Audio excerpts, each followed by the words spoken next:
Makanya pesan saya sama santri-santri kerap ya, sebetulnya masalah kita ini tercerabut dari ilmu. Coba dari awal Anda katakan yang tidak kunut itu Abu Hanifah, yang kunut itu Imam Syafi'i. Maka melihat orang tidak kunut itu keren karena Al-Hanafi, pengikut mazhab Hanafi. Yang kunut juga keren karena pengikut mazhab Syafi'i. Tapi kita tidak, di zaman akhir kunut dan tidak kunut ini jadi politik identitas. Sehingga yang nggak kunut itu Muhammadiyah misalnya, yang kunut itu NU. Mana ada Basim Asy'ari sebagai mujaddid atau mujtahid yang mengharuskan kunut, atau Ahmad Dahlan yang melarang apa? Kunut. Wong dua beliau sama-sama pernah ngaji Syekh Khotib Minangkabau, pernah ngaji Mbah Mahfud ketika di Mekah. Jadi cobalah ilmu itu diperkuat sehingga kita mengatakan kunut adalah sunat menurut Imam Syafi'i, tidak sunat menurut mazhab Abu Hanifah. Sehingga enak sekali karena kita berdasar ilmu. Menyangkut sawabul qiraah atau sawabu amalil khairi, apakah sampai ke mayat apa enggak, ini kata beliau, kata Mbah Ali Maksum, beliau justru menukil Ibnu Taimiyah yang notabene sering dipakai dalil para orang-orang sana. Saya tidak tahu itu orang sana itu, Pak Duta itu yang tahu itu. Itu kalau ini mirip kitab Said Muhammad. Jadi Said Muhammad itu kalau istidlal sering pakai Ibnu Taimiyah karena itu yang dipakai mereka.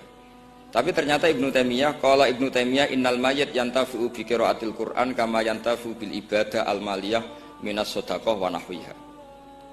Terus waqala Ibnu Qayyim fi Kitabir Ruh afdalu ma yuhda ilal mayyit as-shadaqah wal istighfar wa du'a lahu wal hajju anhu.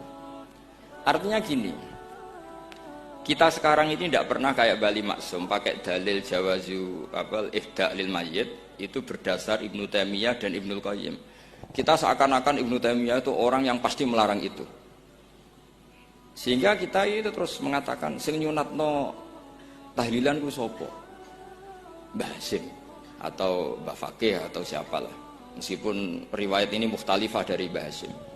Pertanyaannya adalah terus kesannya yang membolehkan itu hanya kiai lokal itu, kiai nasional itu.